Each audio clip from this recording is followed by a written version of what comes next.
Hello there guys, and welcome to yet another PlayStation 4 video that we've got for you today.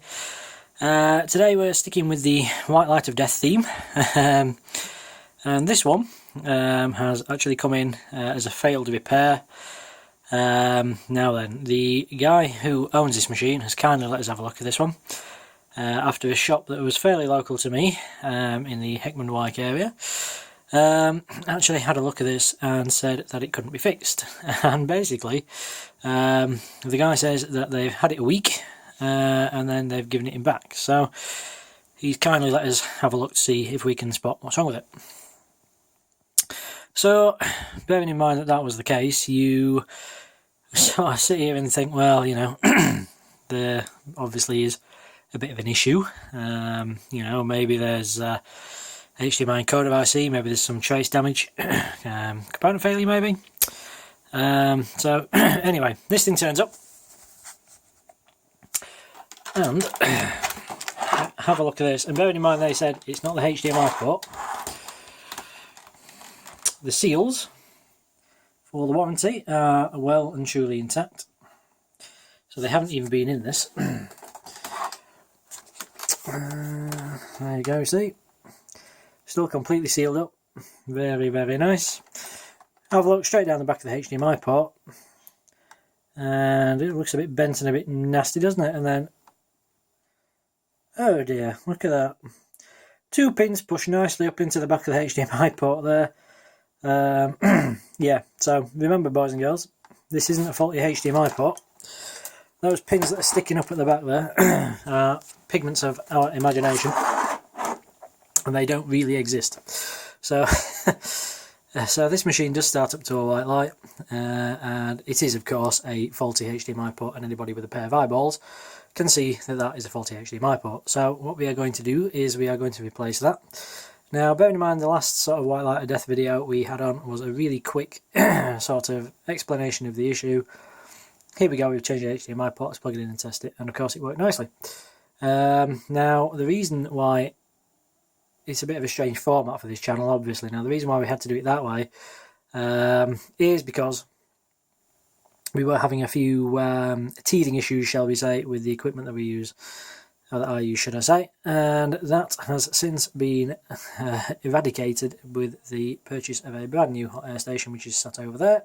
So today, rather than sort of like intending to go through this in a bit more detail and having to change tact halfway through, today we are indeed going to go through this in a bit more detail, and we are going to go through how you replace a HDMI port on a PS4. So yeah, today we are going to have a bit more of a detailed look into how we replace a HDMI port on this PS4.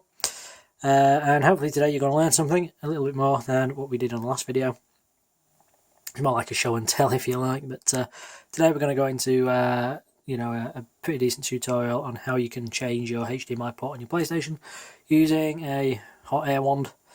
Now, if you are in the market for one of these quick 861DW machines are fantastic, but they aren't the cheapest thing you can buy. The cheapest ones are IOAs and Whips and everything else, you know, cheap Chinese generic one hung low brands. They aren't particularly brilliant for doing anything like this. That machine there is brilliant. The other ones there mentioned aren't so good. So, you know, do think twice about using a paint stripper or hot, you know, stuff like that, because those can damage your board. And like I say, we've seen a few on this channel already that have been sodomized with too much heat, presumably because people have tried to do just that. Use a paint stripper, hot air gun, and of course I've totally ruined the board and everything else on it. So, you know, I'd rather it not have to come to me for fixing, to be honest. You know, I'd rather you had a successful repair and can pat yourself on the back and get some gaming done. So anyway, we will cut this short here and we'll crack it apart. We'll have a look at that HDMI port in a bit more detail, and then we'll see if we can get it off and get it replaced. And we can fire it up and test it, and then hopefully it will be good. So I'll see you with the board out in a sec, guys. So here we go. Right, okay, so today we're going to remove this HDMI port from this PS4 motherboard, and see if we can get you a view of this. So at the back, we noticed there was a couple of smashed up pins in the back of this connector, and as you can see there, towards the right of the connector you can see a little tab of metal sticking out, and that is another pin that's coming out the back. So this port is well and truly had it, and we are going to have to replace that. So in order to do that, we've got a couple of steps to do. First of all, we're going to get some fume extraction on, and we're going to apply a bit of flux to the back of this connector and the underneath. I'm going to get rid of as much of this lead-free solder as we can, and then replace it with a leaded. The reason being, leaded has a much lower melting point than the lead-free stuff, so it should make it easy to get the port off. So it's going to add a drop of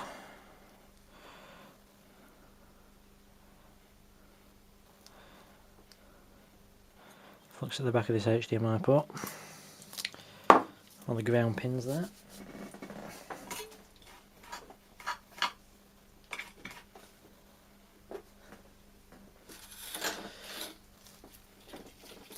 Now I have preheated the soldering iron, so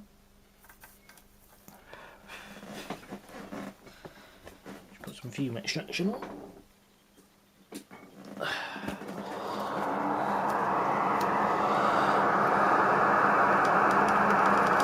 I'm just going to work that into those joints.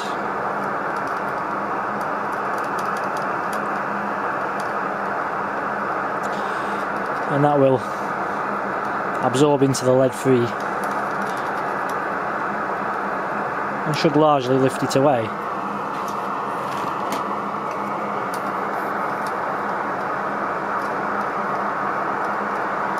And we'll repeat the process on the other side.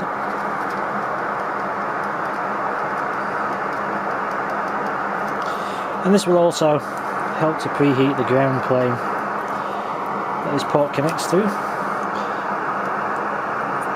because that will absorb a substantial amount of the heat that we put into this.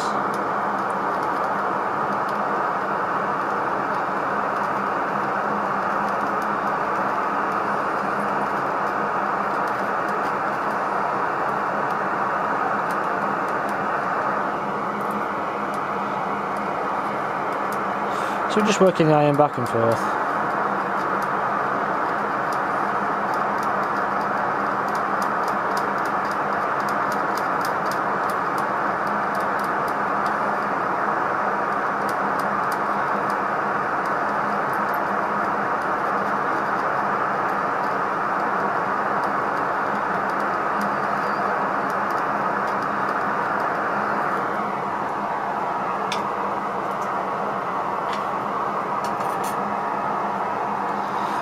Once we're happy with that, we're going to get a bit more flux.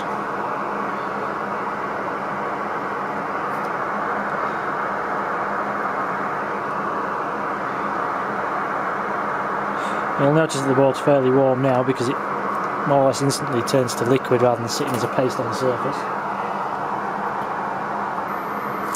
Okay, so now we've got some heat in the board.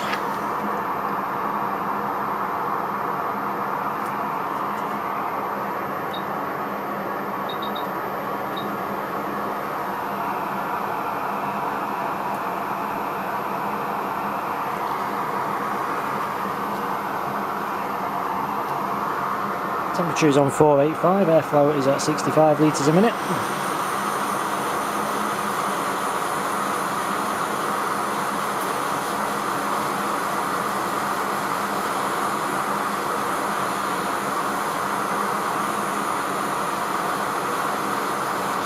And we're just going to work across the back of this port.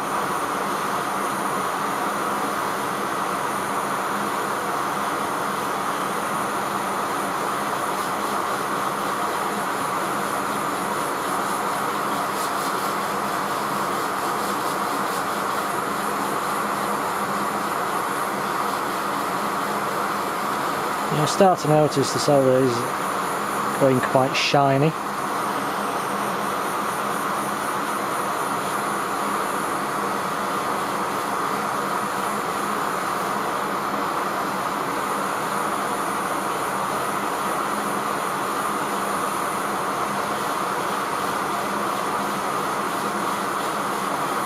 The port will start to move out.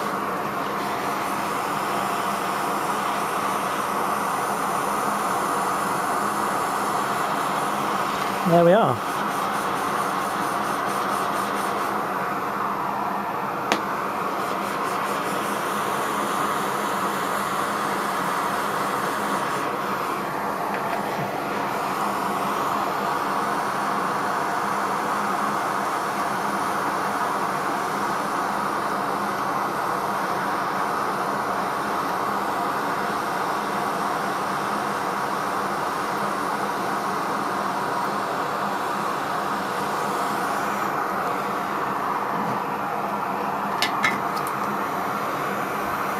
And that is about as complicated as getting these ports off is, really.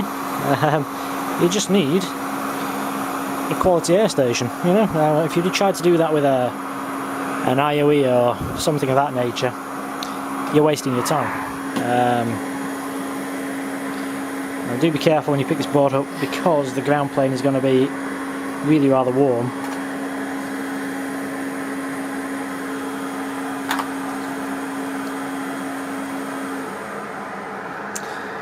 Okay, and as you can see there,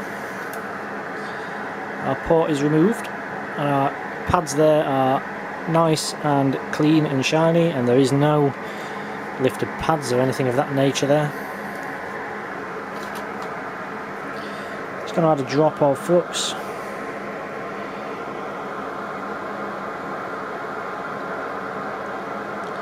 And as I say, you know, this area of the board is really rather warm now, because as you can see, as soon as we put that on, it turns to a liquid.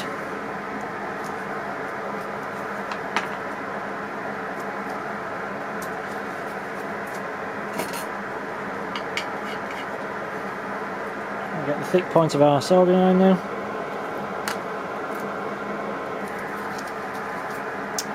With some fume extraction.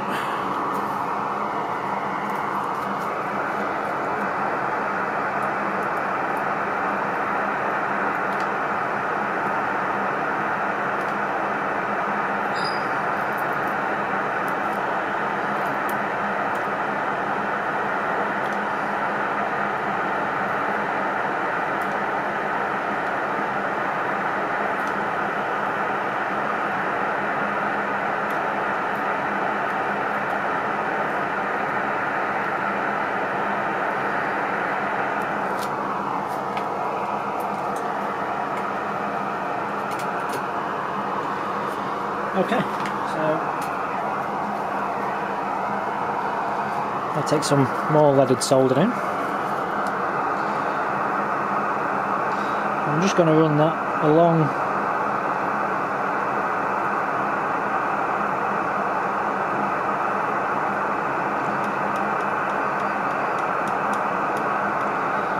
the headers.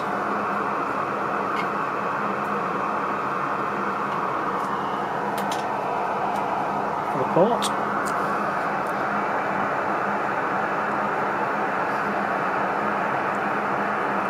Clean that off with a bit more desolder away. So some nice clean pads now to solder to.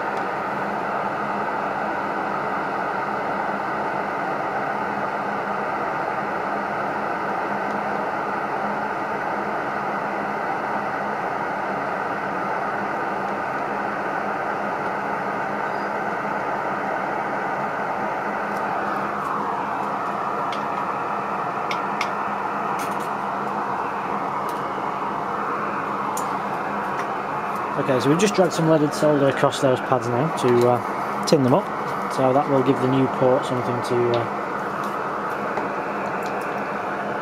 adhere to when we move it into place.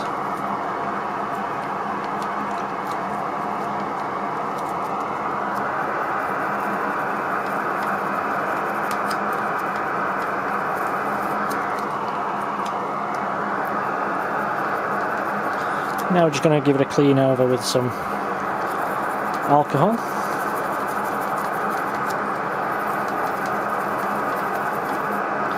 So we've got a nice clean surface.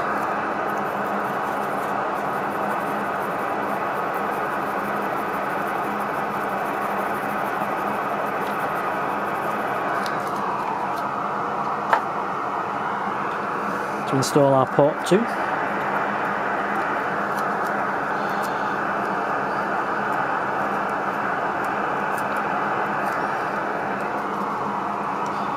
Okay, so that's looking rather nice. We'll see if we can get you some zoom in there.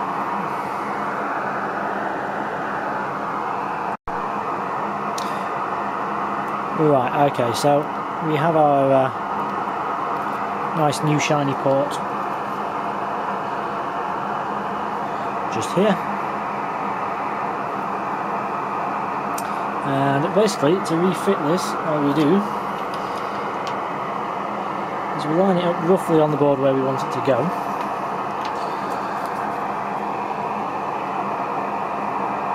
And get it in a pair of grips like that.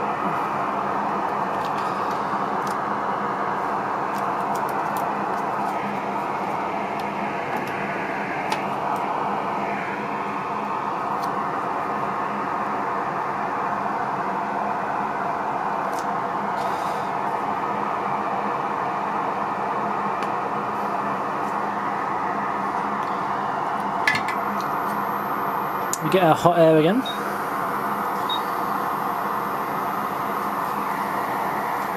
I'm just going to add a drop of flux again to where we'll be resoldering this port.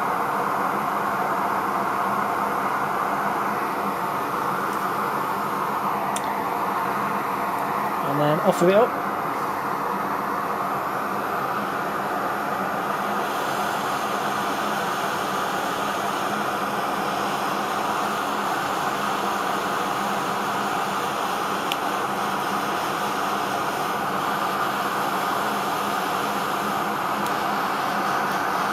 Just preheat the board slightly.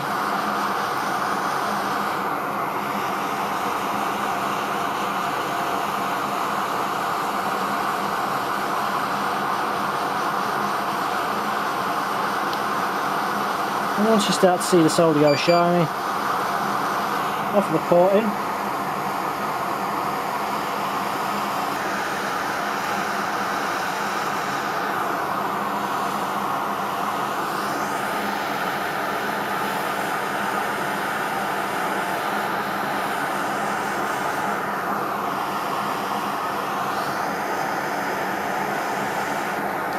You'll feel it sit. And once you feel it sit,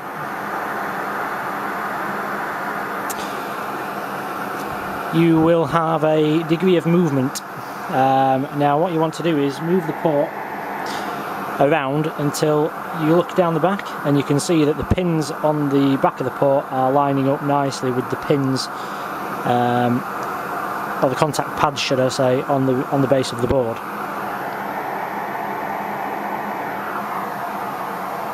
And once you have that, then you're in position. And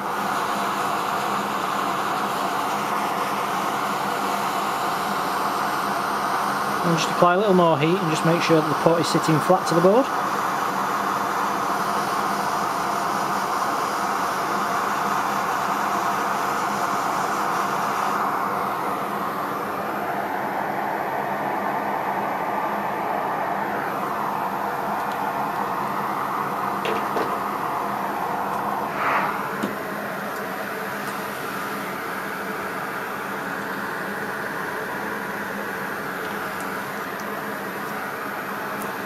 We're more or less there.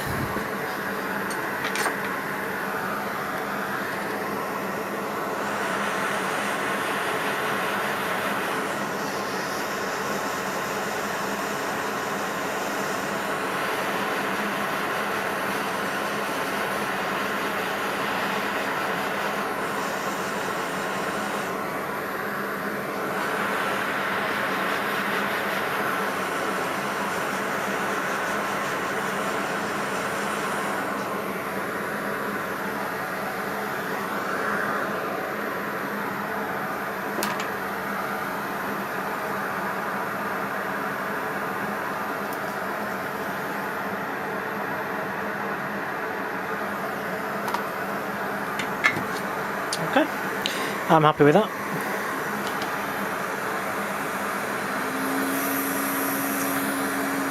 Oh, it's sat nice and flat to the board now.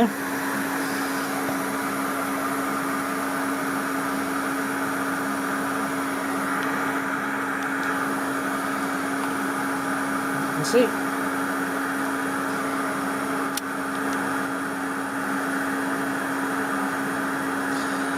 And at the rear, very nicely lined up. So what we're going to do now is we're just going to get our soldering iron,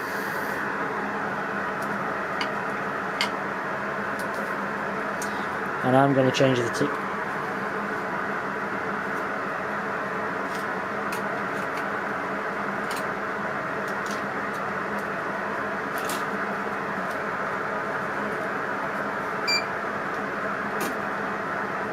I'm going to apply a dab of flux to the back of our HDMI port.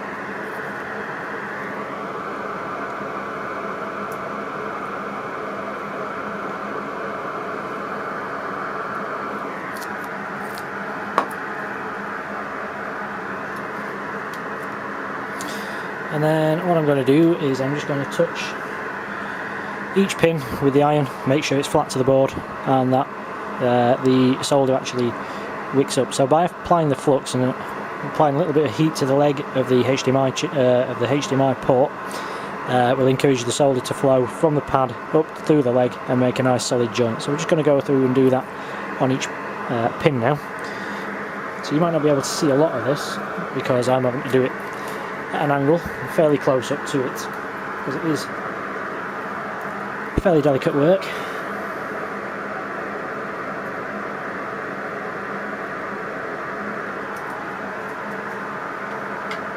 What you want to do is just tin the end with your soldering iron very lightly.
Okay, so we've gone down the back of each pin with a soldering iron now, and we've just touched up and just tinned each leg so that each leg is now properly solidly soldered to the board as it should be. The port's nicely aligned, and this PlayStation is ready to rock and roll. So we will get it reassembled, we'll plug it in, and we'll see if we've got a living breathing PlayStation again.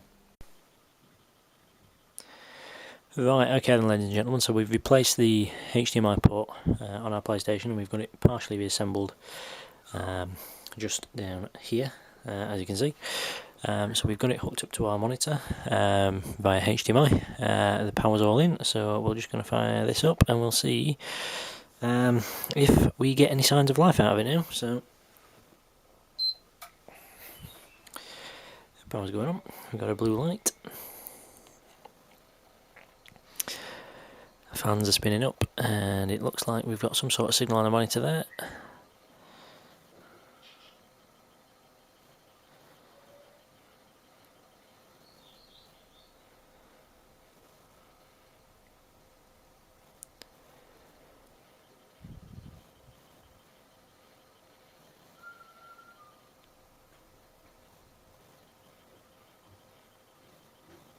And there we are, and that's about as complicated as it gets. So it just goes to show that with the right tools and the right kit, you can do this job very easily and very quickly.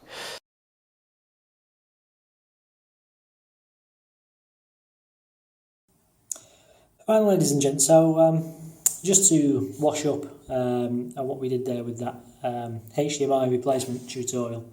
As you can see, it's fairly easy.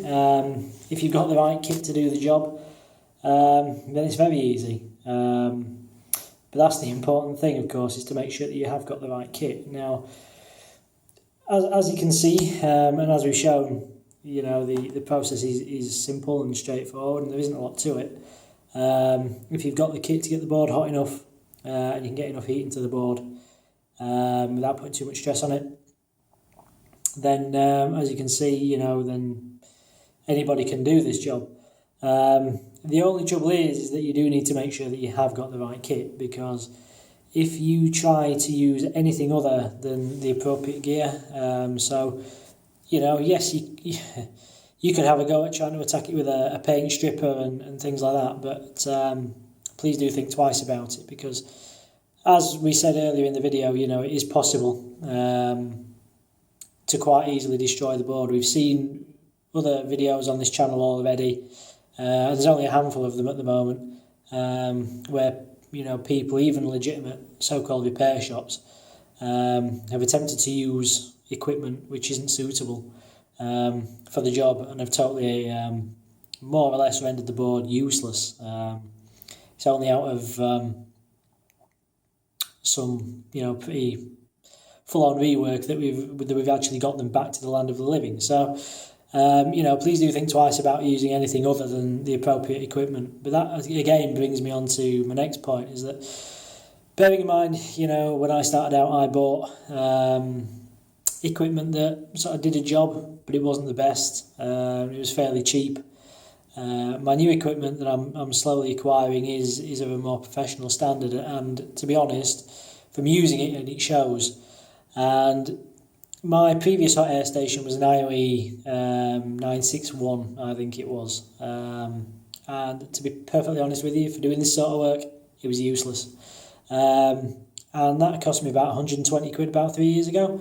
So it just goes to show that, you know, I mean, these things aren't exactly cheap. But when you're at the bottom end of the scale, you know, you are struggling. You know, the temperature accuracy was pretty crap. The airflow was useless. You know, you just didn't get enough air out of it quickly enough at a sufficient enough temperature to get multi-layer PCBs like in the PS4 anywhere near hot enough to do this sort of work. So hence the new purchase, and as much as that was 220 quid delivered to me here in the UK, the difference between that new quick 861DW and anything else I've ever used, including my old station, is just night and day. And the cost difference was, what, 100 quid? It's a no-brainer, you know what I mean? If you are going to do this sort of work, then you need a decent bit of kit. Now, I did try to find a Hakko in the UK. An FR810 was going to set me back about 500-600 quid. The Weller stations, again, were ridiculously expensive. You're talking 750 upwards, which I'm not against spending, you know, for the right kit to make my life easier when I'm doing these sort of things. But you know, you really don't need to go spend that. As I say, you know, just getting a quality bit of kit like that. Now then, you see, it's less than half the cost of either of those two, but it's certainly, from what I've used of any of them, is not half the performance. In fact, between them, I'd say there's very little, if anything. So if you are in the market for one of these tools, I highly recommend that quick 861DW. If you're not, like I say, you know, you don't have 200 quid to go spending on an air station to replace a £3.50 port, then please do think about just taking it somewhere, you know, to actually replace the port. Please don't be tempted to attack it with heat guns and paint strippers and things like that, because you will, you know, cause some damage to the board. There's some very, very tiny components on that PS4 motherboard behind that port which can easily be dislodged or burned up if you aren't careful and you use the inappropriate gear. So please do, you know, heed the warning.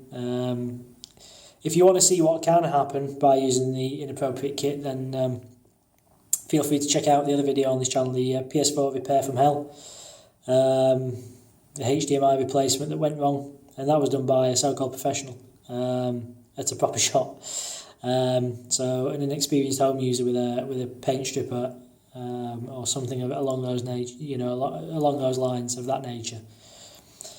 God only knows what could happen. So please, like I say, if you want to get into this, then a decent air tool is the way to go. And like I say, you don't have to spend a lot of money for a quality one, comparatively speaking, anyway. But please don't be tempted to buy, the cheapest, Chinese knockoff One Hung Low brand thing, because they're just not worth it. So like I said, that old IOE iron was 120 quid. It probably wasn't worth half of that, to be honest. Not to me, anyway. For doing this kind of work.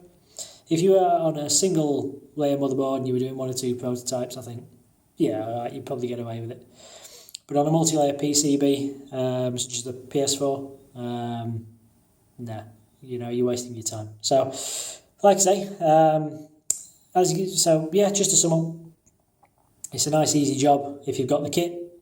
If you haven't, then please do consider letting the pros have a go. But if you have got the equipment to do it, then it's a nice, easy job. And hopefully that'll get your PlayStation back up and running. And I'm hoping that quick 25 minutes prior to this, that you've seen the process and you've seen what's involved, and you've been able to follow along, and hopefully you picked up a couple of useful tips there to get your PlayStation back up and running. So I will see you on the next vid, guys. I do have a couple more coming up, hopefully within the next couple of weeks. Probably more PS4s. In the not too distant future, hopefully we'll have some more various types of consoles. So hopefully some Xbox Ones, and a couple of the older things as well, maybe a couple of PS3s, some 360s. All that sort of gear. So watch this space. As I say, if you like what you see and you found it useful, please comment, rate and subscribe. And as I say, boys and girls, I will see you on the next vid. So it's bye from me, and happy gaming, and play safe out there. Okay, bye guys, see you later.